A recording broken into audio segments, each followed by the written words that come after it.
All right, let's get started. Today, I want you to put on your CEO hat, or your manager hat, whatever fits. We're going to tackle a problem that probably sounds familiar, the kind that lands on your desk all the time. It's when one person's perfectly legitimate business creates a huge headache for someone else. Now, for decades, the answer was always, we need a new rule, we need some regulation. But then, a Nobel Prize-winning idea came along and completely flipped that on its head. It suggested that, a lot of the time, the best solution isn't a top-down rule at all. It's just a smart negotiation between the people involved. This is the Coase Theorem. Let's really dig into this. Okay, so picture this. You've poured everything into a beautiful luxury resort. Your whole brand is built on one word: tranquility, peace, quiet. But then, every single morning, 6 a.m. on the dot, the local fishermen fire up their noisy boat engines. That quiet you promised? Gone. And now your guests are complaining, your online reviews are tanking, your business is suffering. See, this isn't just some textbook example. This is a real-world clash. The fishermen have every right to make a living, and you have every right to run your business. Economists have a name for this kind of problem. It's an externality. So the big question is, who wins? Who has to give in? So let's drill down on this idea of a negative externality. All it really means is that someone's activity is imposing a cost on you, and you're not getting paid back for it. The fisherman's noise is the externality, and the resort is the one paying the price. The classic example is a factory dumping pollution into a river. That's a cost forced on everyone downstream.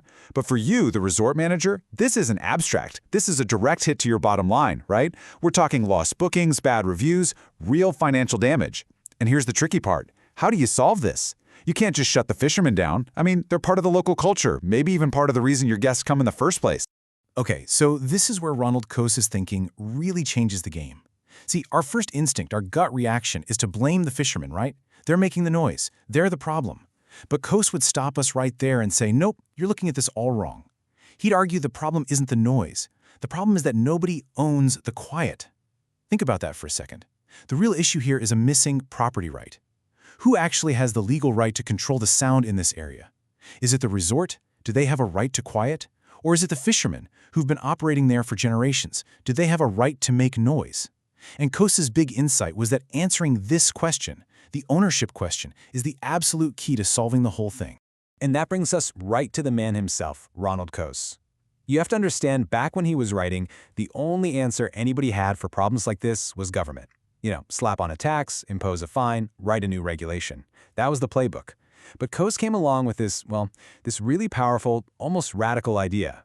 He said, wait a minute, what if, under the right conditions, the people actually involved in the problem are the best ones to solve it, not some regulator miles away? He had this fundamental belief that the market, if you just let it, could often fix itself through simple negotiation. So here it is, the theorem itself. Let's really pull this apart, because every word matters. The key phrase for any business leader is efficient outcome. Now, in economics, efficient doesn't mean fair or equal. It means the solution that creates the most total value. It's about making the economic pie as big as humanly possible. And Coase's non-blowing claim was that if you just have two things in place, clear property rights and low cost to negotiate, the people involved will always find their way to that most valuable outcome. And here's the kicker. It doesn't matter who you give the rights to in the first place. Okay, so these are the two magic ingredients, the two pillars holding the whole thing up. First, you've got to have clearly defined property rights. Somebody, a court, a local ordinance, whatever, has to make a call. Who owns the right here? The resort's right to quiet or the fisherman's right to operate? And remember, the theory says it doesn't even matter who gets it. The second pillar is transaction costs. This is a big one. It's basically the cost of making a deal happen.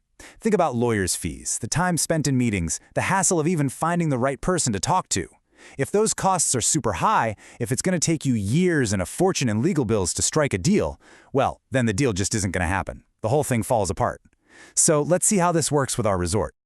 All right, let's get practical. We're back in the manager's office at that resort. We're going to use the Coase framework. So instead of calling our lawyers or complaining to the government, our first move is totally different.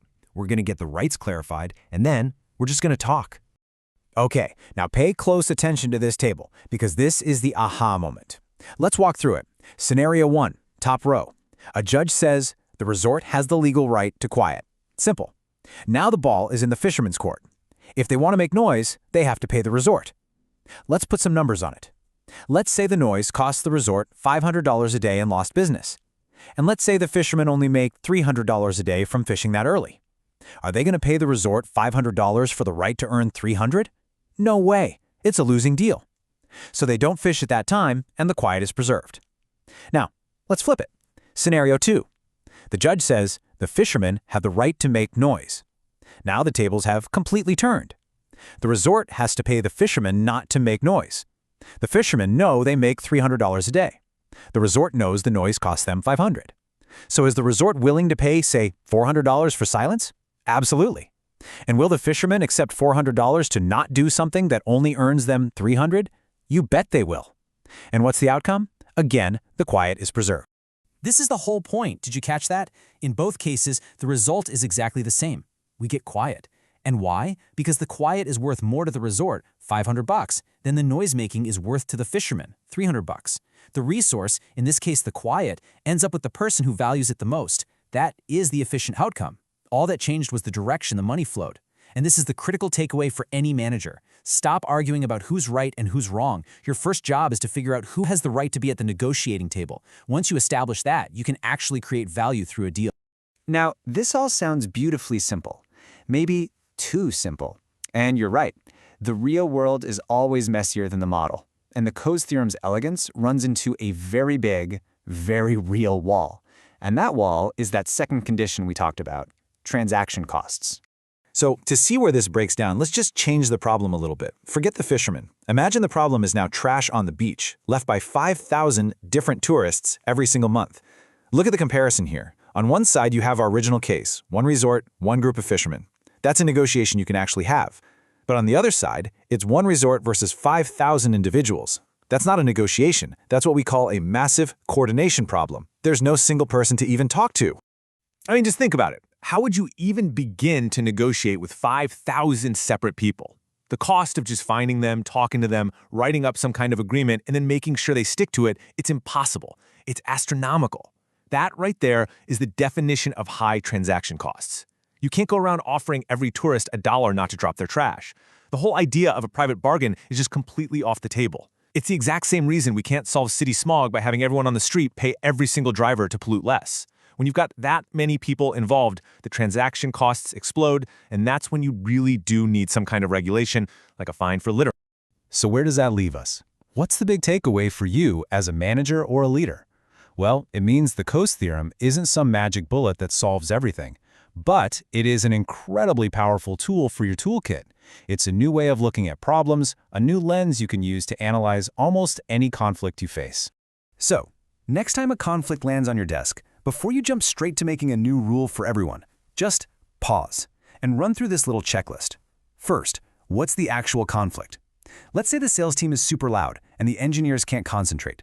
Okay, that's your externality. Second, who has the rights? Who owns the office soundscape? As the manager, you can actually decide this. You can say, engineers, you have the right to quiet from 2 to 5 p.m. Third, what are the transaction costs?